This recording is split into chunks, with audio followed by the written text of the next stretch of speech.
Hello,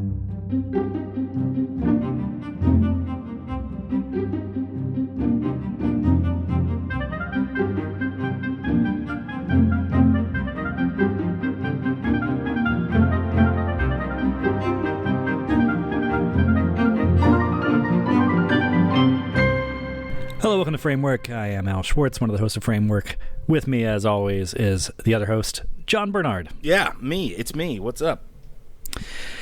Well, John, I've been working in my lab on something here. Of course. That is going to, finally make me that $1 million. The dream. Yeah.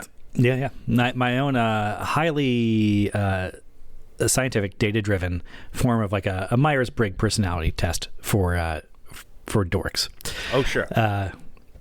So you are going to be my guinea pig today and take the test. It's very, very simple. I'm just going to give you a series of either-or questions. Okay. And you are going to answer to your preferences. Yes. All right. Okay. All right. So first question. Yes. The Simpsons or South Park? The Simpsons. Why is that? Because at its best, it was better. It was. It had something. The first 10 years, let's say, as good as anything's been, and South Park was always a little more hit and miss. That's true. It is both hit and miss and more consistent now over the course of decades, right? Because if you take the conventional wisdom that The Simpsons has not been good for 20 years. I would agree with that, yeah. If I were to go watch one right now, like a modern episode of either show, it would be South Park. But but I'd more likely watch a classic episode of The Simpsons than either. Okay, you're a classicist. Sure. All right, Yeah. All right, Pacino or De Niro? De Niro. Why is that? I think he's done more roles that really meant something to me. I'm thinking mostly of the Scorsese collaborations, I guess.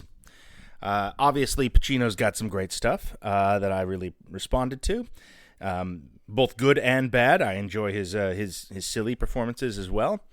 His silly performances are probably better than De Niro's.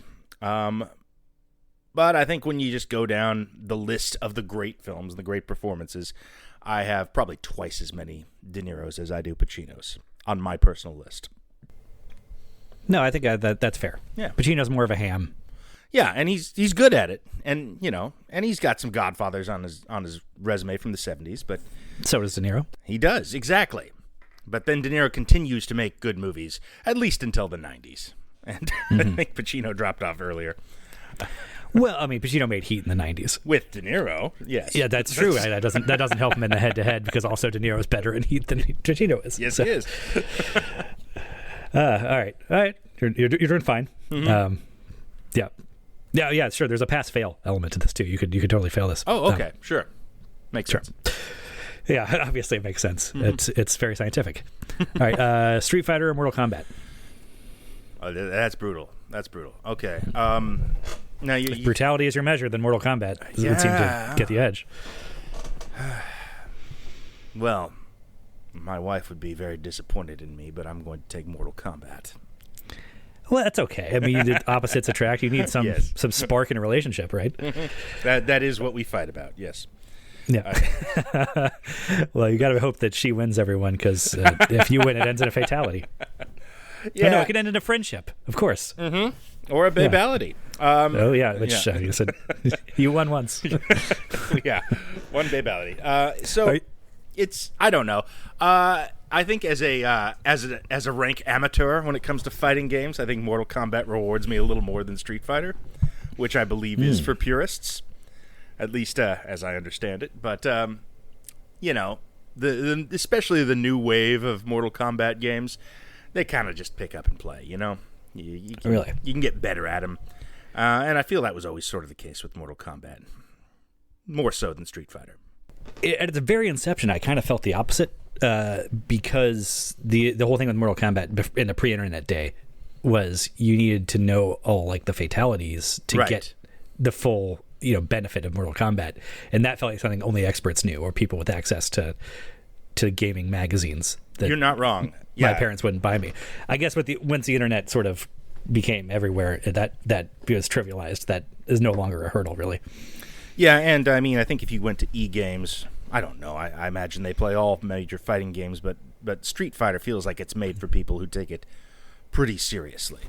And Mortal Kombat is the opposite. It is for people who, there's a story mode in Mortal Kombat. Street Fighter's like, no, fuck you, only fighting. And I'd rather have a stupid story mode to hang my hat on when I play a fighting game at home by myself without anybody else, because I don't know anyone to play online with. That is interesting, though, that the one that is the cartoony one. I mean, Mortal Kombat's the grown up, the gritty one, the violent one, bloody one, and the big and the cartoony nonsense one is the one that more serious gamers are. Like, the less serious game is what serious gaming it takes place in. I mean, based on my perception, like this is a world I am outside of, but I feel like there's more for me as a novice with Mortal Kombat. All right. Within Mortal Kombat, are you Scorpion or Sub-Zero? I mostly Scorpion. Yeah, because he's less gimmicky. He's less tricks. It's more straight up kind of. Okay, you can. I mean, shoot a fire spirit. The hook is kind of gimmicky. That's as gimmicky as it gets. Mm-hmm. You got a lot of freeze moves with Sub-Zero. I mean, they're both kind of basic characters compared to some of the rest of the stuff. But yeah, the more basic, the better for me, generally speaking. And and I play the game. Played some of those a fair amount, and still kind of gravitated to the easier guys to play. So okay, that's just sort of how I go about it. Yeah. Okay. Fries or tots? I'm gonna go with French fries. Not that I dislike tots, but are you strings, waffles, steak, fries? What? I think your regular French fries are kind of underrated in the sea of waffle, steak, or other shapes. God help you, curls. I think a regular French fry shape is kind of the ideal, and that is, and perhaps that's why it is the most popular, but also perhaps why it's devalued. I think it is the ideal. Are curls not popular on the coast? Is that a Midwestern thing? No, they're around. You can get a curl at a Burger King, but it's frippery, if you ask me honestly. It's a little too much. Too much sauce. Yeah. Okay. Too much. Extravagant. It's highfalutin French fries. Okay. All right. Simple man of simple tastes. Like a simple De Niro and a simple skeleton ninja, the fire-breathing skeleton ninja. I like my fight games basic and my fries straight and small. Okay. I think I know where the next one goes then, because it's dogs or cats. I'm going to surprise you, cats. Oh, really? Yeah. Why? How did you come to be so wrong? They require less commitment. All right, actually, you get 4 points for honesty there, because you didn't try and dress it up like some people, like some cat people do. Is like, oh, dogs will just they'll do anything as long as you feed them, and cats make you work for it, and blah. Like, if you could win a cat's respect, then you are like a higher level of human or something. I just. Come on, man. It's a pet. It's not. The appeal of dogs is obvious, and the dogs are great. I wish, many times in my life, I could have had a dog, but because of rental agreements, was prohibited from doing so. This is you're a city boy. That's I'm a city boy. Kind of what this is. Yeah, you're a New York City guy. It's cruel to have a dog of any particular size beyond just small and lazy in a city, in my opinion. Well, a city of a certain size for sure. Yeah, well, in a city like the one I live in. Right. Yes. Yeah, you're the worst place in America for one. I would agree with that. Where literally no one lives in a home or a house. Yeah. It's all. If you live in a house, it's with two other families somehow. But cats, on the other hand, are quite amenable to city living. Quite easy to manage. You don't have to walk them. You can even leave them alone for 24 hours, and they're just fine. They kind of like it. And they also, because they are, in effect, sort of living a bit of a Shawshank Redemption existence in your apartment, they become institutionalized and do ultimately come to show great affection to you. It's been my experience. Well, sometimes, but they also retain a little bit of. I mean, the thing is, most people in Shawshank are there for a reason. Yeah. Well, And with cats, it's because they retain an element of sadism they do. from no matter how institutionalized they get. Yeah. I mean, sure. Sure. As many of the... I think that you would find that in most of your prisons. Yes, exactly. But that doesn't mean you can't have a Morgan Freeman cat living in your home where they're just like, you know... But Morgan Freeman's a dog. Like Tim Robbins is the dog in that movie. Tim Robbins is the dog. Yeah, come on. All right, fine. Just might taking my notes here. All right, next we're up. We got Batman or Spider-Man.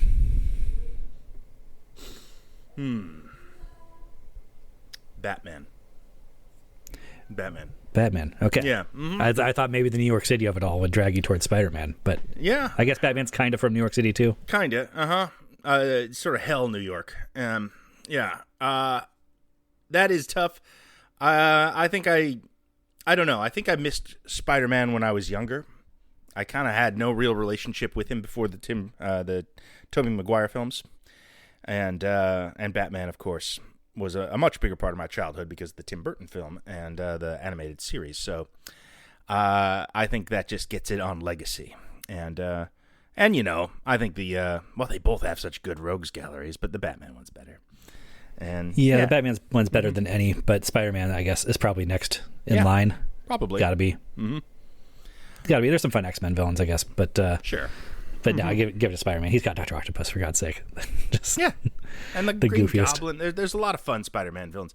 Those are probably two of the best. I mean, not just rogues galleries, just superheroes. And as a result, I had to think about that. But yeah, Batman's just been with me longer, and I don't know. On the other hand, I am kind of. I mean, the Pattinson film was objectively pretty good. It didn't move me much at all because I'm kind of just like, I've seen every version of fucking Batman at this point. You know, I'm kind of like, I don't know how you surprise me with that anymore. So, I don't know. and I guess layered on top of that is also seeing a dozen versions of R-rated violent superhero thing. Yeah. So not like... Thank God no one's tried that with Spider-Man yet. I'm sure it'll happen within our life. Yeah. But surprisingly, even the Venom series is kind of successful, but they don't seem to be going that route. Yeah. Which I feel like Venom would be the route to get there. We will.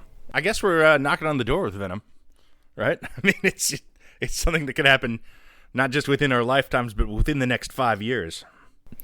That's true. We're not safe. No. Okay, so are you more of a Keaton than a Bale then for your Batman? I would say no, actually. I would say Bale. I like Keaton quite a bit, though. I like them both. You know, those are my two best.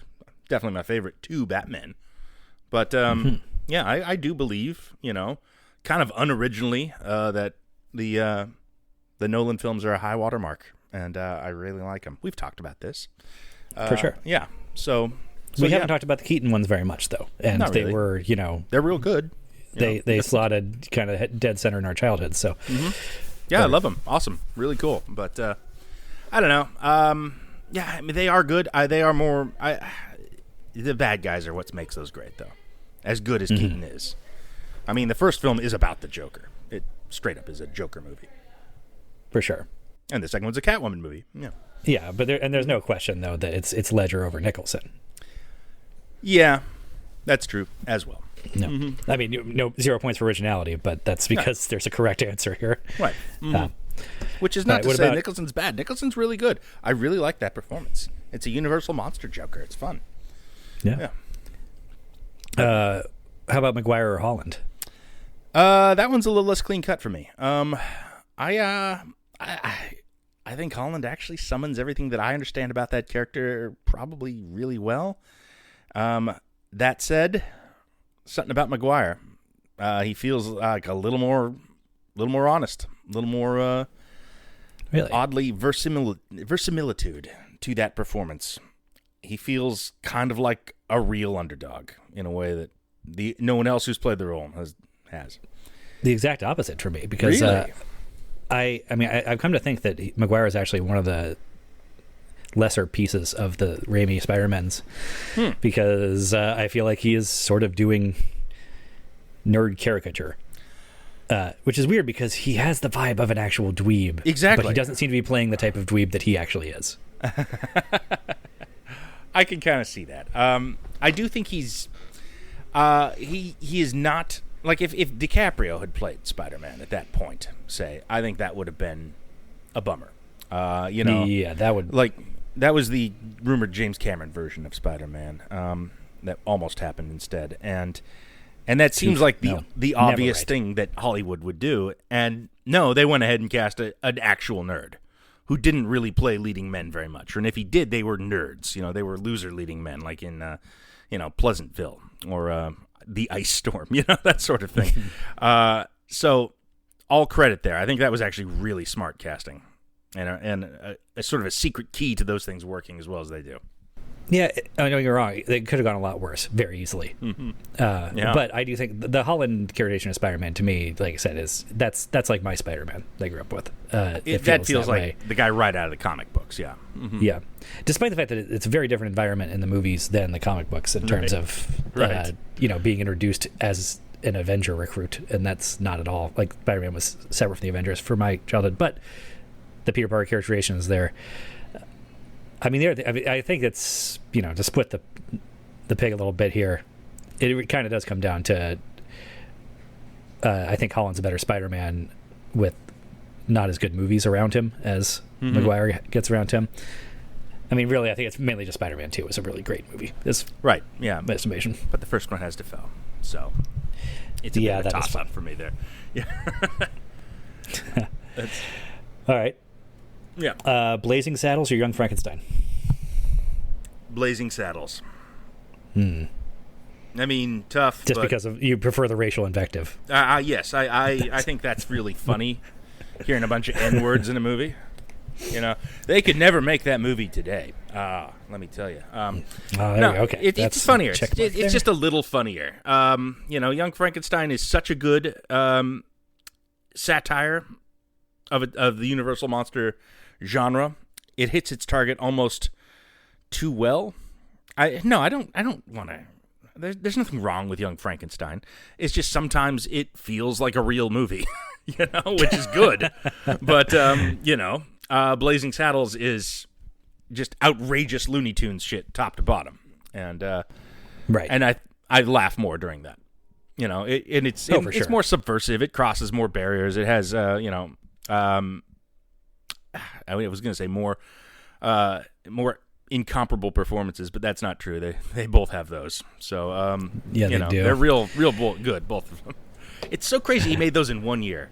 Those both came out in 1974. But Blazing Saddles, you can talk about all the N-words and everything, and maybe that is not as outrageous or funny on its own right anymore. However, is there any moment that is quite as funny as where are the white women at? It's a really good moment. Racial thing. It's the whole boys, yeah, like that. That movie's rat-a-tat-tat with jokes, man. That thing is just a masterpiece of like I'm laughing every 30 seconds. The 18th time I watch Blazing Saddles. It's one of the funniest movies ever made. So that one, yeah. It's just tough to beat Blazing Saddles in general. I'm just thinking a Mel Brooks movie, I feel like, is a little like a Batman movie in that a really a strong villain performance really kind of makes or breaks. That the best Mel Brooks movies have great comedic villain performances from Dark Helmet or something. Whereas when you have Richard Lewis as Prince John, it's just not quite living up to that level of. Roger Rees is all right in that. He's all right. Yeah, he's no Rick Moranis, but exactly. Yeah, he's not even a Colonel Sanders. I think Colonel Sanders is a great comedic performance. It's true. I even like Mel Brooks as Scroob. Yep. What is Scroob a parody of? By the, I've never figured this out. Is it just like Mel Brooks should be in these scenes? I mean, like, I never understood what he was satirizing in that. And as a little kid, I was like, well, I guess that's their version of the Emperor. And it's like, no, it isn't. But that's not at all what Palpatine is, though. Yeah. It's just Mel Brooks. He's just in it. Yeah, he's a president. It's different from a different genre of movie, but he is a silly, ineffectual president. It's from a political satire type of movie.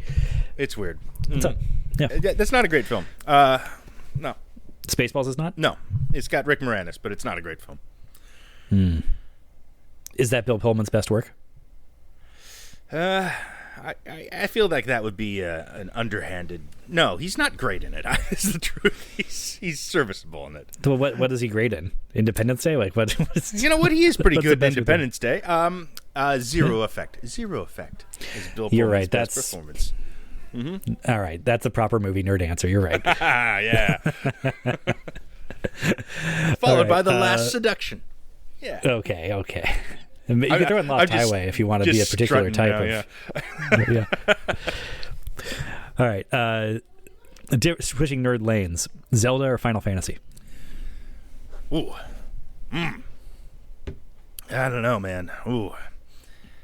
Oh boy. That's tough. I mean, I guess a more updated version of this might be something like Elder Scrolls or Dragon Age, but open world or. No. The original Solo. question. The original, like, because there's history there, I think, I don't know. I've had some really good times with Final Fantasy. I've had some real letdowns with Final Fantasy. That's the thing. Like, the highs and the lows, I think Final Fantasy has both of those. Whereas Zelda's kind of been just a constant. Like, I don't know. I haven't played as much Zelda. But what I have played has been memorable and great. So I guess I have to go Final Fantasy because I've just been there for more of it. Yeah, me too. I mean, I haven't even been there for much of either of them, but the Final Fantasies that I played made a bigger impression. I've played Final Fantasy 11, 13, and 15. So 11 being the first of the online RPG, big Warcraft type things. Yeah, they transitioned to like MMOs at some point. Right? Yeah, I played that on a PlayStation 2 with a keyboard that I bought to play it with. So I have to say Final Fantasy. Is Final Fantasy on like the Star Trek system of like the odd numbered ones are good? Is that the thing, or no? It's Star Trek's the opposite. It's way more numbered ones. Yeah, it's way more complicated than that though. Yeah, I mean it has to do with eras. It has to do with like I don't know. Is 8 a good one? I don't know. It's impossible to answer some of these questions. There's some obvious winners. There's some obvious losers, but there's no rhyme or reason to any of it. Okay. I played 15 recently, and it made me so mad. As mad as any video game I've played in a long time. So, Why 4? I really didn't like the combat system. I really didn't like the format. I hated the characters. It's open world for like the first 2 chapters of the game, but it doesn't tell you that the story doesn't really kick in until you leave the open world, and then it's entirely on rails for about 15 hours, and then the game ends. Huh. And that's an odd. It's terrible. Lumpy structure. Yeah, it's no good, and and again, the world is really weird. It's a how they kind of do their weird fantasy industrialization thing sometimes. It is the lumpiest, least thought out version of that ever. You got a flying car, and yet you're still fighting, with clubs and bows. And there's behemoths and Marlboros and all the famous Final Fantasy monsters. But it's sort of a weird combination of modern day and. It doesn't make sense, and it's not engaging on any narrative level. The characters are all irritating. Bad game. I vote against it.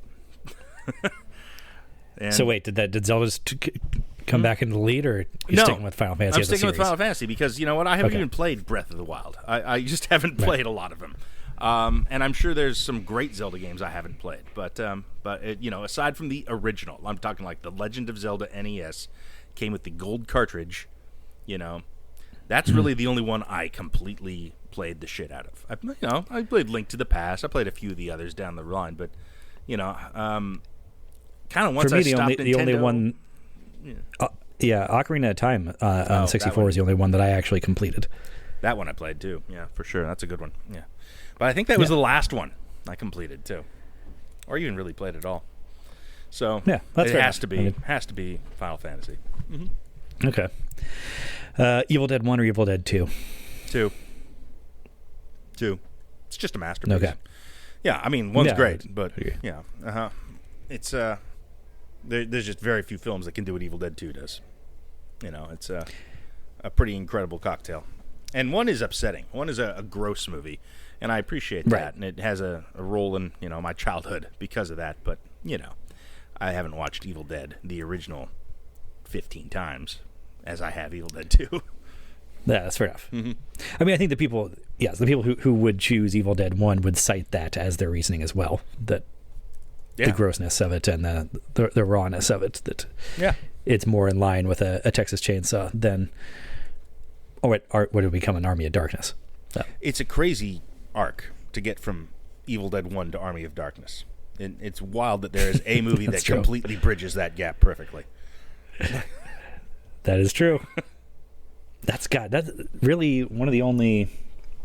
I mean, like along with Alien and Aliens, like one of the only successful genre jumping sequels that totally changes the genre. It has the transition piece that makes it all make sense, and that's even weirder in a way. But yeah, Army of Darkness is like. I mean, that movie should be PG-13. It's crazy that that's related to the first film. And Campbell's so different in it, too. It's just a wildly different film. They're both great, though. They're both great. Yep. Oh, yeah. I love Army of Darkness. It's wonderful. It's so great. All right. Switching from zombies or deadites to vampires, we got Lost Boys or Near Dark?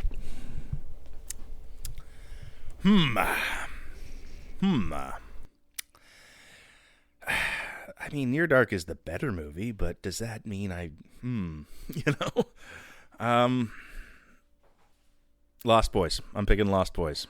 You're sticking with the goofy horror. Yeah. Meant more to me as a kid. But and it's still fun to watch. Near Dark kind of disappeared off like it wasn't available to be watched for a very long period of time, so that is why I haven't seen it as much, but no, Lost Boys is. I mean, I watched it again recently. It's still fun. Still a fun movie. Even the bad stuff is fun. So, the best Joel Schumacher there is. And that's fair enough. Mm-hmm. All right, the big one. Yeah. Sly or Arnold? Arnold. Yeah. Okay. Don't have to think twice. Yeah. Mm-hmm. I mean, that's for me as well. Yeah. Mm-hmm. But Sly obviously has his defenders. I understand that. Arguably, Sly has made better movies, or like had more. I mean, arguably, I esteem the Terminator movies so much that raised the model. But outside of that, Arnold doesn't have any Oscars. Well, of course not. But what does that mean? Nothing. Well, it means Rocky and Rambo are legitimately good movies that are sort of like exist outside of the parody aspects that these guys' personas would take on in the 80s. That's true. It's true. But he ran screaming from that, Like, that's true. That was it. Honestly, after First Blood, I don't think he successfully does dramatic again. I mean, people will tell you Copland, I guess. But, that is a labored and requires a lot of heavy lifting from a really talented supporting cast to get to the realm of pretty good for me. Yeah. And people, I guess some people would tell you Rocky Balboa or Creed qualify as, I'm sure, dramatic. The Rockies are their own. No, I like what Arnold's bringing to the table. I've gone on to this before, and yes, I think he's got more great films than just the Terminator films. He's got Predator. He's got Total Recall. Those are great films. I don't care what anyone says. Conan the Barbarian is a masterpiece. Arnold, yeah. Could Sly do Arnold? Right. Could Sly do Conan? No, he could not. No. But they're not. But Arnold couldn't do Rocky. I guess that would be the argument. Yeah. That's true. Well, all right. So a Rocky sub question then. Are you going Rocky 4 over Rocky Balboa? Cartoon Rocky or Ernest Rocky? I mean, I don't love either, to be honest. I guess to watch one now, probably before, because of cartoon, because it's silly, because Apollo Creed's in it, because Dolph Lundgren. Probably Rocky 4. Yeah. Yeah. Okay. Montages. You're going. Yeah. You're in a goofing mood this morning, so perhaps. All right. Bond or Mission Impossible? Bond. No question. And is your Bond, Connery or Craig? It's Craig. I like them all. Now we're steering towards serious. I like them all. They're all good. But no, I agree. Serious Bond is a better Bond, to be sure. Like, the sillier the Bond, the less successful overall, in my opinion. Yeah, I guess even if they're silliest, they're still not really comedies. So I mean, some of the Roger Moore ones are comedies. They're comedies for children and babies, and there's some fun in that, I guess. But no, those are me personally. Yeah, I like real movies compared to them. Wow, that was dismissive. But I mean, come on. If you're gonna you meant. You got Casino Royale, and you're gonna compare it to Moonraker. Mm-hmm. I mean, Casino Royale is better. Stuff like that. It's obvious. Okay. And there's something about a Bond film. They have so many things they have to fulfill, so many stations of the cross that they have to hit. It's almost like a slasher, in a way. You have such a defined format. There's this mission. There's globetrotting. There is a mastermind villain. There is a henchman to that villain who has a gimmick. There is a hot Bond girl. Probably multiple. Maybe one of them is evil. You've got the scene with M. You've got the scene with Q. You've got numerous ways of killing henchmen, and you've got several big set pieces, and the big use of the Q gadget. See, there's so many things that you have to do. It's kind of like free reign for people to get creative, and I think at its worst, some of the Roger Moore ones, it becomes a little static where you're just like checking boxes. But for the most part, the series has avoided that, and I think you get to see some really interesting stretches of imagination and creativity on the writing and directing team's parts for those. Even the lesser Brosnan films, I'm kind of intrigued to see what they're doing with just all the things that have to be in a Bond movie. And it goes back 50 years or something at this point. That's just charming. So 60 years. So the Mission Impossible stuff has its own sort of tropes, but it's very centered on like Tom Cruise and his peccadillos. Yeah. And, and I think the inextricable nature of Tom Cruise from that is it can be an issue for me because I'm not the biggest Cruise fan. I'm not anti-Cruise, and it's fun to watch him do crazy stunts and stuff. He's not bad, and those movies succeed largely because of him, but they're also kind of inextricably linked to him. You could not cast a new Ethan Hunt and have it work. No, they tried. Yeah, they tried they Jeremy did. Renner. The way they were shopping Renner around to replace every action hero for a minute there. So sad. Yeah. And they're like, no, maybe you can replace Matt Damon. I'm like, nah. Maybe you can replace Tom Cruise. No, definitely not. Yeah. Maybe you can replace Captain America or something. And people said, no. No, you'll be Renner, and that is enough. Yeah. Yes. So you'll make your money. So I look, I'm going to go see the new Mission Impossible movie. But I mean, I didn't even like those movies until like the fourth one, to be honest. It took a while for me to get into them at all, and he had to climb up the Burj Khalifa for me to finally get there. So yeah, but it's not like the Bond movies bat 1,000. Oh no, of course not. When you make 30 movies or however many there are now, the highs and lows are kind of part of the fun too. There's up and down periods, but they all kind of represent the time in which they were made. That's charming. Like, there's the really good swinging 70s Roger Moore ones compared to the really bad ones. There's a lot of different flavors, even as they have to hit all these points. You know, you can really be like, that's an 80s Bond movie right there. You know, a lot of that. And that's fun. I enjoy that very much. Yeah, I guess that's something that, being that the character is bigger than the star, eclipses the star in that way, and it spans so much time, like, in a way that Mission Impossible couldn't. The Bond series functions as a sort of survey of Western culture. Kind of. Late 20th century to the present. Uh-huh. I mean, social mores are, like, they're certainly changing in the course of those. You watch the Connery ones, he's just beating the shit out of women who sass him. Well, beating the shit is probably overstating it. Slapping the shit out of him. How about that? Yeah. Slapping them and then making quasi-consensual sex at them. Uh-huh. Yeah, there's some questionable scenes in those. So, those are pretty good too, though. Some of those movies are very strong. And even he gets some silly ones in there. Goldfinger's a very silly movie. So, there's always, even within actors' runs, there's variety. So yeah, definitely Bond for me. Okay.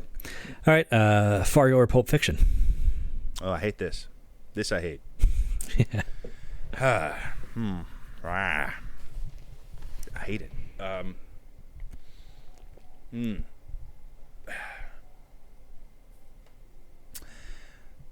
Fargo. Yeah. Interesting. Fargo. Did not expect that. The reason is, I think Fargo stands a little less molested by parody and copycat and duplication and just general exhaustion culturally. What's odd about that is that I was saying that I was thinking for if I was answering this, my only the only way that Fargo would be in contention for me is not the movie. I would take Pulp Fiction over Fargo, but the Fargo the TV series now. I am a huge booster of, and I love that series probably more than anybody else I know, and it's now given me so many more, like dozens of hours of Fargo content that can tip the scales in that one favor. Not that it's like super tightly tied to the movie or anything, but it's weird. But you're saying you're saying Fargo for the exact opposite reason.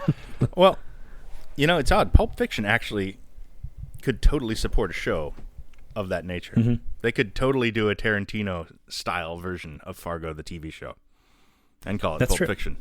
That's actually about as good a way to use that IP. Ugh. I just said that. As any. But you could call it Pulp Fictions, and it would be anthology sort of thing. Maybe not even by season, but by episode. Yeah. That could work. But that's also like half of Tarantino's filmography just kind of functions that way anyway. That Reservoir Dogs could be part of the Pulp Fiction series. Exactly. I mean, that's sort of why it would work. Is that's already the thing it is. It is already like 3 stories in a magazine or whatever. You can absolutely expand that and continue to work in that milieu. I mean, and I would have said, yeah, but you can't do it like Tarantino does it. But they kind of do Fargo, the TV show, like the Coen Brothers do it. So I guess you get the right people involved, and it could be something. But off the point now. Fargo continues to reveal itself to be one of the greatest films ever made. The more I watch it, that's one I never get tired of. I adore it. I cannot get enough of it. Every time I watch it, I'm more impressed, and it feels more mythic and important and significant, and just sort of for this incredibly small time idiot scheme that is the subject of the plot. Just feels like such a profound commentary on the human condition through repetition, and just sort of the stupid games that we play, and the appetites that destroy us, and in the Frances McDormand character, everything that you can be, the way you can find grace and just heroism in the most mundane of places. It is an exceptional movie, and it's not even my favorite Coen Brothers movie. So, yeah, that's a tough one. We got to get to the Coen Brothers series eventually. Yeah, yeah. So, yeah, Fargo. All right.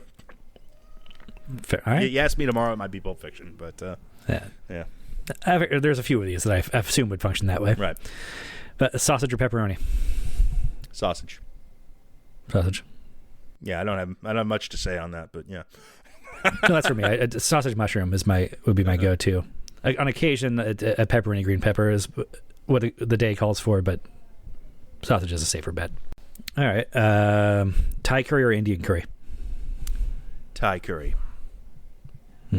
Yeah. I have access to both quite a bit in New York, and I'll go for Thai 3 times before I go for Indian. Yeah, we do too. I mean, my wife prefers Thai curry, so that's what we get most of the time, and it's great. I will say Thai curry is more consistent, more reliable. Indian curry or Indian cuisine generally, in my Midwestern experience, there's bad versions of it out there. But high end Indian food is phenomenal. Oh, I love it. It's terrific. Yeah, it's not the taste. The taste is great. Honestly, a big part of it is that if I have Indian curry, I will feel full for the next 36 hours. So that's part of it. Yeah. Might be that I eat true. too It's much thicker. Yeah. Yeah. But yeah.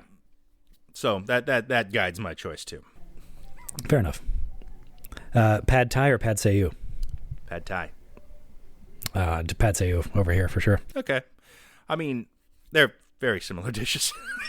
Yeah, there's not a wrong answer. I like the flat noodle. Yeah, that's good. Like George Costanza. All right, there's some easy ones now. You got another tough one: Jaws or Jurassic Park? Jaws. I mean, because you're a man of the sea. I am a man of the sea. Thank you. And yes, and of course more in tune with my rhythms, of course, Jaws. But look, they're both great. They're both terrific. Jaws is as perfect as films get. I don't know that Jurassic Park, for all its copious charms, is a perfect film. And Jaws has Robert Shaw's monologue, so it does. That's kind of an X factor. But they're both real good. Jurassic Park has a T-Rex, so. You're right. Are you fast zombies or slow zombies? Slow zombies. Yeah, this is you being a classicist once more. Yeah, it is very much so. I mean, you can nothing against fast zombies, but I think there's probably more good things with slow zombies. So just that. Fast zombies could eclipse them, were there more classics in that genre. Yeah, I guess there's 28 Days Later. We had The Last of Us recently. It was pretty good in that genre. I mean, Dawn of the Dead remake, but it's sure. up against the original Dawn of the Dead, and the original Dawn of the Dead is better. And the original Night of the Living Dead, I suppose. There's that. Yes. You also never get the voodoo Haitian variety of zombies being fast. No, not. I mean, maybe when they get around to Weekend at Bernie's 3. We'll see that. But can you imagine? That'd be a fun legacy sequel at this point. Right? Yes. Oh, he's dead. Actual Bernie passed, I'm afraid. So you can't. I guess you could recast, but no, you could not recast Bernie. It's over. No, it's the dead body has to be Andrew McCarthy this time. Oh, okay. That's kind of fun. Right? He'd probably do it. Yeah. Yeah. I mean, that character deserves it karmically anyway, right? So, if memory serves, yeah, sure. Let's. Here's another one. I mean, well, I think this has a clear answer for me, but for film geeks, this is one of the tough ones. Is There Will Be Blood or No Country for Old Men? Ooh. I know you're going to say No Country. I know that's your call. Yeah, it's one of my favorite movies, full stop. Yeah. And it's real good. Oh boy. I think the fullness of time has revealed that No Country for Old Men is the better movie for me. But it's think close. Consensus still tilts a little the other way to a degree. I understand that, and I had to think about it, and I wasn't sure. And when they came out, I was more of a There Will Be Blood fellow. A There Will Be Blood fellow, as their fan base is known. Yes, Bloodfellows. Yes. It is a wonderful film, one that I find hard to revisit, harder even than No Country for Old Men. So I've seen it fewer times, and it is it requires your full attention and you're basically your whole night. Like if you're going to watch There'll Be Blood, you're not doing anything else that night, So or the day really. So and that's kind of true of No Country for Old Men as well, but at least that functions as a thriller. Like at least it has exciting scenes in it that, kind of work in a traditional sense, as well as the overwhelming, sorrow and despair that you feel at the very end. No Country for as bracing and as tough of a watch as it is, it's also a really easy watch in some ways. Yeah. Just scene by scene, it's pretty entertaining. And for me, I think There Will Be Blood is just so much more of a one-man show, too, that it is. I like. But what a show. It up. Yeah, no, it's the ultimate one-man show. But, I like them both a lot, but No Country, I think, in the fullness of time, is my favorite. Okay. This is a test for you, a recency bias test. The Sopranos or The Shield? Interesting. I mean, we'll see how I feel, in 4 months or so. But right now, I guess I got to go with The Sopranos. Yeah, I think that's... Yeah. It's okay. Is Tony dead at the end of The Sopranos? No. Okay. We have an episode on this where I expound on why I think he is, but I don't need to rehash that here. Is Deckard a replicant? No. No. Decisively, right? After the sequel, decisively. I suppose. Well, they still kind of fudge it there. And there's nothing. If they do, it's bullshit. He's a replicant with none of the strengths or weaknesses of replicants. Exactly. He ages and dies like a human. Does not have the strength or abilities of a replicant. What does it matter? I mean, I guess what does it matter is sort of the point to begin with, but no. But also, he's not a replicant, and if he is, it couldn't matter. Yeah. Is Cobb in a dream at the end of Inception? Yeah, why not? Okay. Did Patrick Bateman actually kill anybody? I mean, the movie's not very good if he doesn't, I suppose. I don't know. Okay. You're kind of all over the place here. You're definitive on some, don't know on some, like taking the more fanciful on some and the more. All right, is Child's a thing? Probably not. All right, the results are inconclusive on that runner. Yeah, right. Yep. Mm-hmm. Tupac or Biggie? Tupac. Really? Despite the New York connection? I'm afraid so. Yeah. Okay. I grew up on the West Coast. Fair enough, but not in L.A. Yeah. So, no, not at all. You could claim either as your like a hometown bias. I mean, I grew up in dead center in the middle of the country, but I just feel like Tupac's he had a run right when I was getting into rap that was pretty undeniable. And I like his guest stars better. Better songs, I think, is what it comes down to. Yeah, but he's got some bangers though. I mean, yeah, he obviously.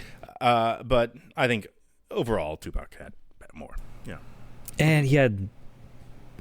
Honestly, I feel like it came down to in Tupac's prime, he had like Dr. Dre production, which out-edges Biggie production. Or, absolutely, Puffy. I mean, slightly. Well, put it this way: like if either had survived, who would have had the more interesting career? It's got to be Tupac. Yeah, definitely Tupac, because he would have been in movies. Yeah, he would be probably directing now. Yeah. Mm-hmm. Okay, no, that's a good answer. Chris Pine or Chris Evans? Basically, the white person's version of the same question.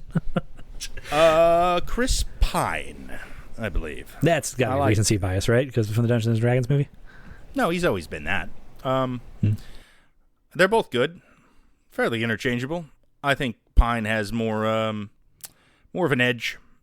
Oh, really? Which I don't think was always the case, but I don't know. Evans has defined himself so completely as Captain America in my mind that it's hard for me to imagine him as other things, even though I know most of his career has been other things. But See, I wouldn't know if I would say it is edge, but Pine has more of a loosiness to him, I feel like. And it was because he's more of a scoundrel. The button down. But it's not, I mean, I guess it's sort of humor. I mean, because Evans is so defined by Captain America and that humorlessness and button downness, I guess. But Evans has also done the really goofy, like, Not Another Teen Movie or Scott Pilgrim stuff. I'm aware of that. Yeah. I know he's done, and he's played, like, bad guys and stuff. But I don't know. I feel, I don't know. Even, like, anything he does now almost feels like it is it is still playing on his Captain America persona. Like, oh, he's the surprise bad guy in Knives Out, or he's the he's the bearded actual bad guy in The Gray Man with Ryan Gosling. It all is just sort of like we've cast him because he's Captain America. Snowpiercer, which he's technically the protagonist of, that is also playing off the Captain America persona. They give him a monologue about how children taste the best. That's true. So I think Pine is less limited by his famous role. In some ways, it has given him more to do and more to play, and I think he's aging incredibly well. And I would have to go with Pine. Okay. But no shade on Evans, but yeah. No, you make a pretty convincing case. Goodfellas or Godfather? Goodfellas. Yeah, I figured as much. Yeah, that's one of the De Niro performances that is elevated so much for me. Yeah, I mean it's sort one of of great films. It's as far as gangster movies go, it's more Evil Dead 2 than Evil Dead 1. Yeah, it is. Well, I mean, I don't know. I feel like this is all over. I mean, because Godfather is the classicist gangster film. That's ultimately. That is the sort of the ultimate in gangster. High epic drama storytelling, and Goodfellas is the street level kind of down to earth realistic version of it. But I don't know. I mean, they're both masterpieces. Goodfellas is funnier. Maybe that's all it is. I don't know. Yeah, that's kind of what I meant by the Evil Dead comparison. Yeah, really, exactly. It's because Godfather and Evil Dead 1 don't line up really well in their sensibilities. Office Space or Fight Club? Fight Club. Okay. Yeah. No, don't have to think about that. Yeah. Fair enough. Yeah. Commando or John Wick? John Wick. There is artistry in John Wick. Right. Yeah. Commando is brute force. Yeah, but it's also got the goofiness. It's got some Evil Dead 2 in it. I actually have a deep and abiding love of the original John Wick. I think it is a masterpiece of sorts. I think the structure of that film is spectacular. I think it works as a comedy incredibly well. It has one of my favorite villain performances of the last 20 years. I think it's a wonderful film. I like the sequels. I haven't seen the most recent because I don't have time, but I like them all. But the first one is sort of majestic and stands on its own for me. Yeah. Okay. Yeah. Deadpool or Peacemaker? Peacemaker. Yeah. Peacemaker's a little bit more going on under the hood. Yeah, I'll give you that. I've been surprised. I really expected to hate the Deadpool movies and turned out to like them both pretty well. So I liked them. But I didn't revisit them, and I don't have a place for them in my heart. They're good. I would watch them again. I just haven't. Yeah. All right. Good, the Bad, and the Ugly, or Once Upon a Time in the West? The Good, the Bad, and the Ugly. Okay. Because it has Clint and Lee Van Cleef. Yeah. Once Upon a Time is really good, though. Yeah, it's terrific. It's awesome. But I don't know. There's a spareness to The Good, the Bad, and the Ugly. It's such a chill out, episodic kind of ramble of a film that usually isn't a good thing for me necessarily. But man, I can really just chill out and enjoy the hell out of The Good, the Bad, and the Ugly, or more likely 20 to 40 minutes of it at a time kind of deal. And then come back to it or whatever. It's a good hangout film. And Morricone is not its reputation. Is Morricone doing better work in Oh yeah. Good, the Bad, and the Ugly? Probably, yeah. For sure. Yeah. That's the best Morricone score. Yeah, I think so. Right? Yeah, that makes sense. Yeah. Yeah. Don't need to overthink that. All right, Buffy with Spike or Buffy with Angel? I mean, Buffy with Angel. Come on. I mean, I think that they should probably end up together, but... No, not even that. Buffy with Spike is bullshit. Buffy with Spike is bullshit, man. That is them running out of ideas. These actors have chemistry together. Let's have a bit of romance. This doesn't work for the characters at all. We're sticking with it. Fair enough. Buffy with Angel is perfect. It's perfect.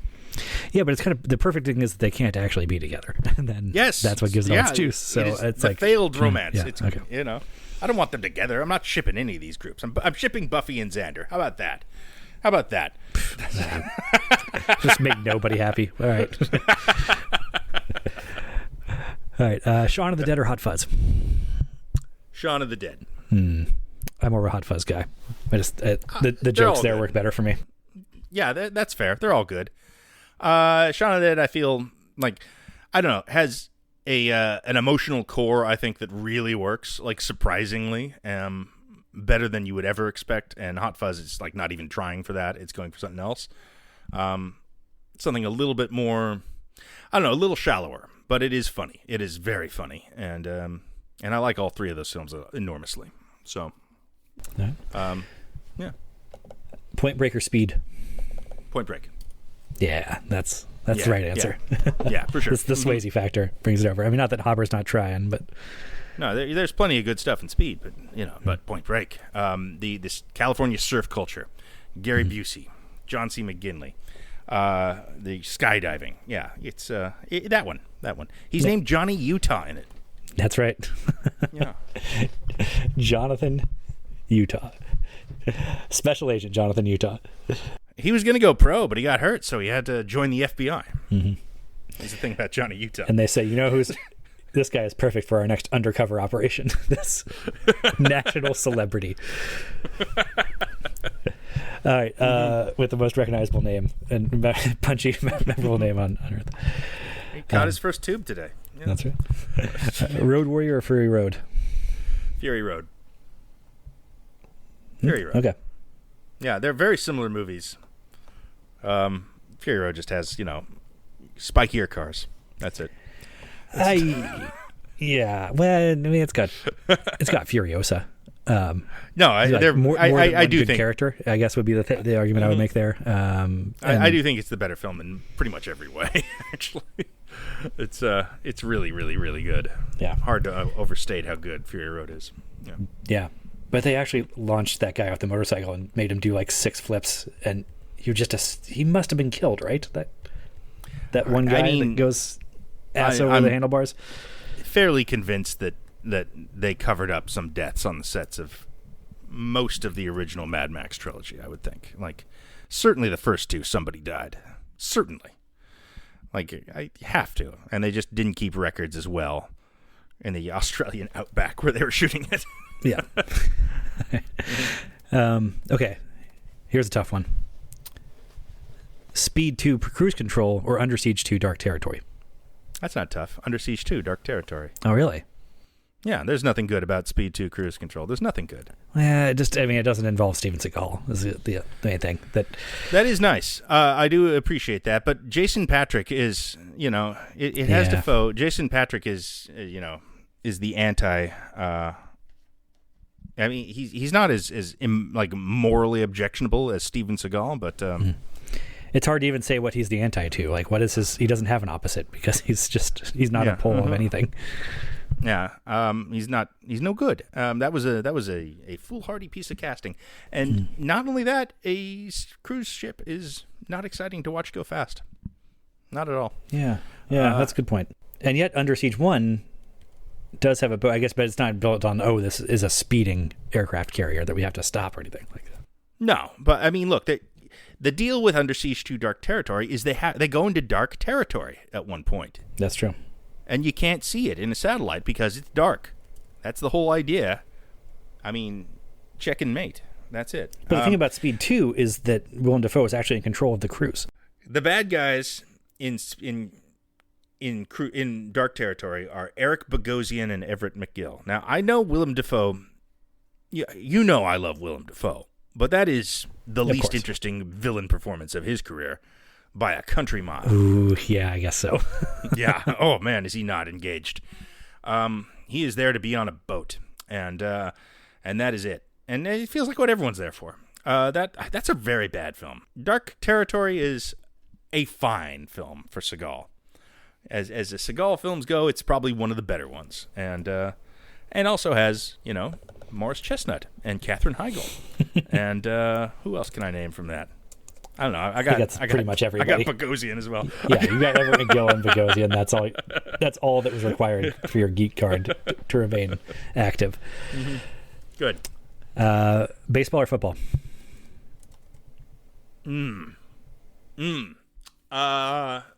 Football, I guess. Football's better to watch. Baseball's better in movies. That's exactly what my response would have been. Okay. In movies, then, a Bull Durham or Major League? Major League. I'm not a big Bull Durham fan. Really? Yeah. I'm pretty sure I am. I haven't seen it in 15 or 20 years, but... I don't care for those people. I don't like them. Okay. Not like those lovable scamps in I Cleveland. adore those guys. Yeah, of course. Uh-huh.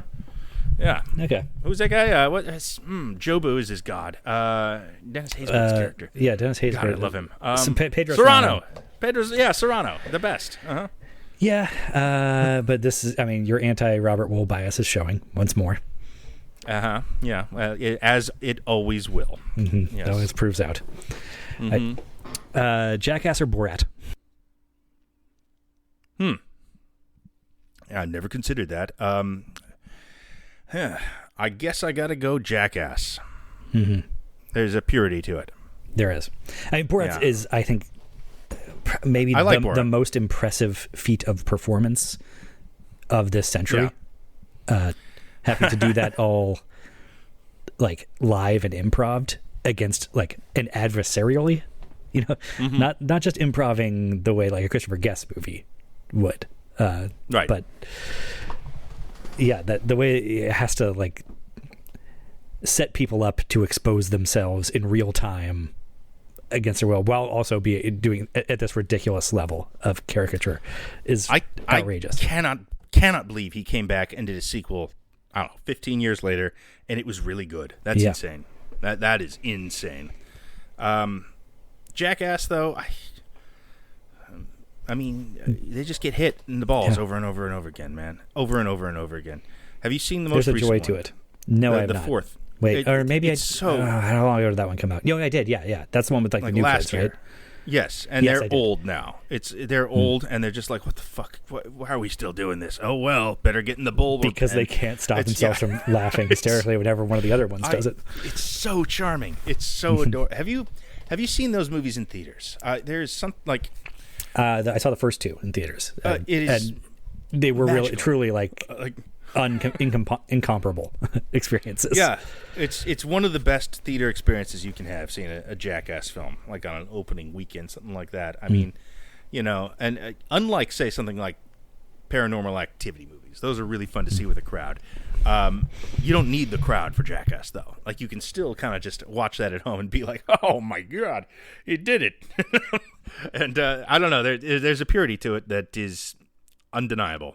So it gets an edge for me, but this is another one that could be different tomorrow. Okay. Dog Day Afternoon or taking a Pelham 123? Dog Day Afternoon. Yeah. Okay. I guess. I don't think there's a wrong answer to that one. I think you took the more reputable consensus route, but now I'm kind of I don't know if I like that. Yeah. I don't know. They're both pretty good New York movies. Yeah. The Pelham 123 is avoided. It's well thought of by geeks, but it's avoided it didn't get any awards, right? Of course. It's not. It still feels a little underrated, even though it is. I think by anybody who knows what it is, acknowledges it's good. Oh yeah. It's delightful. Walter Matthau. It's great. And yeah, I guess, there's a remake. It's bad, but and I don't know. I think that's probably most people's association now, which is a shame. And Dog Day wasn't remade, so I guess I guess that's why I picked Dog Day. Not with the same title, but it's sort of a template that's being remade every so often. Inside Man is in some ways a Dog Day Afternoon remake. Kinda, yeah. I mean, there's specifics to Dog loose. Day that are, Yeah, exactly. Yeah, that's true. Yeah, I mean, it's a real guy. Yeah, I have seen a stage production of it. That was pretty cool. that is cool. Yeah. Mm-hmm. You could do a stage production of 1, 2, 3 also. I think you could be have a lot of fun with different elements or areas of the stage being different areas of the train car and the command station, and sort of that's really what you doing need, things with lighting. That would be cool. Oh yeah. You can even put part of it on one side of the theater and one side on the other, like front to back even. So if you have to you could do weird things with that. That does piss people off, I'll tell you, but you could do it, yes. Yeah, I mean, I don't know if it would work. I mean, somebody else would have to do it. I wouldn't be able to do it, but there are things there. Okay, back to science. Anchorman or Step Brothers? Step Brothers. Oh, okay. So because of the John C. Reilly factor. He certainly plays a part, but I think just conceptually, Step Brothers is one of the finest comedies of the millennium, of this new century we're in. I think it kind of gets to the heart of nerd culture in a way a lot of things don't really. I don't know. The what would you call it? The child man, man-child. The man-child, sure. That is a trope kind of at this point, but it's never been presented as sort of in its unvarnished patheticness quite as effectively as in Step Brothers. Taken to its logical extreme, but at the same time, it's not a heavy film. No, it's not a lecture about toxic masculinity or whatever. Exactly. It's just pure absurdity. It treats them like they have the emotional arcs of 10-year-olds. Yeah, and that is hilarious. That they fully commit to these 10-year-old emotional arcs. Yeah, and they're both probably at the height of their comic ability in that. Adam Scott is really funny in it. Catherine Hahn's really funny in it. It's just a wonderful film that gets funnier every time I see it. Anchorman, I don't know. It's shticky and sketch comedy-ish, and that's fine. It's very funny, but I don't think it really holds up. I think it holds up magnificently. I mean, it's hurt more by the comedy holds and an imitation than by the actual bits not holding up, but just repetition. No, it is a funny movie. I think what doesn't hold up is just that. Is there a thematic idea in Anchorman? It's sort of an early Me Too movie. Kind of, but that's not effective. What they're doing in Step Brothers is deft touch, light hand, but just savage at the same time. I really like that one. But I don't know. And it doesn't have a bad sequel, and it there's a variety of things that I put Step Brothers over it for me. Yeah, Step Brothers. I guess it's got bad spiritual sequels. It does. Holmes and Watson collaboration, but that one's too bad. All right. Paul Rudd or Ryan Reynolds? Paul Rudd. Yeah, I mean, I wouldn't think badly of you if you said otherwise, but I think it's a safer bet. It's easy. Yeah, that's no question. Like, if you don't like the one thing Ryan Reynolds does exceptionally well, you are shit out of luck with him. Paul Rudd does a number of things pretty well. And does he? It seems like I mean, not that he's like a bad dramatic actor, but I can't remember the last time I saw him give a dramatic performance. No, he doesn't do it anymore. That's true. But he can do a leading man in just about any genre. He's in weird, like, creepy things like The Shape of Things and stuff like that throughout his career. Obviously he has not made too many of those since he became mostly popular for comedy, but he was never bad at it. He's always good. He's always been good. So, yeah, Rudd. Okay. Walk Hard or Spinal Tap? Walk Hard. Oh, that was quick. Yeah, quick, no question. Block Heart is look, fantastic. I mean, yeah, that's the thing. Yeah, it's a wonderful, underrated movie. It's a masterpiece. yeah, Spinal Tap is a wonderful, highly rated movie, Exactly. but it gets its plaudits. And I think I laugh more at Walk Hard. Yeah. Yeah, probably. I mean, it's really not that fair to compare comedies from 30 years apart because comedy ages weirdly in a way. I mean, in a way that It can. horror does not. I watched a 100-year-old silent movie and laughed my ass off a few weeks ago. So it can be done if it's a great film. That was the most like aggressive film dork thing that you've said all day. Yeah. All right. But for the Tweety film dork, I got one more here. Well, I have three more actually. But Rushmore or Royal Tenenbaums? Royal Tenenbaums. Okay. Yeah, me too. Yeah. Despite lesser Murray in that, but everything else makes up for it. Yeah, Murray's excellent in Rushmore, but everything else is better in Tenenbaums. Yeah. Okay. Seinfeld or Always Sunny? Seinfeld. Yeah, the New Yorker in you, I think, has to push you that way, right? Yeah, I think so. Mm-hmm. I go the other way, but not that I have spent my time in Philly, but yes. Seinfeld gets New York in a way that sitcoms usually don't, I would say. That's a good point. That is one of the real strengths of it, I would guess. Yeah. All right. Final question here. Yeah. Hot Shots Part 2 or Naked Gun 2.5? Naked Gun 2.5. Wow, I kind of thought you'd go the other way. Yeah. Call it the Richard Griffiths factor. Okay. See, I thought it would be Miguel Ferrer. Look, it's been a while on both of them, I'll admit. I have fond memories of both, but I think I have fonder memories of 2.5, The Smell of Fear, and that franchise in general. I think Leslie Nielsen just, that's I can't call myself a big fan of him, but he's really in the pocket as Frank Drebin, and I like George Kennedy and O.J. Simpson in there. I think Robert Goulet is the villain of that film. That's fun. Right, it is Goulet. Yeah, it's a good movie. Yeah. It doesn't have anything like the Saddam impersonator. You're right. You know what? I thought Hot Shots Part 2 was sort of my initial knee-jerk reaction, but you're right. Leslie Nielsen outclasses Charlie Sheen so severely that he does. Yeah. All right. All right. What are my results? What did I get here? Let me just put in my thing. These are complex calculations, so it's going to take a moment. All right. And look, we've gone really long here, so I don't really have time to explain to you the full grid of results that could happen here. But sure. Headline is, according to my calculations, you are a K4FJ nerd. This puts you in the, let me see here, I can run the thing to tell you who else, like what celebrities. Oh, sure, yeah.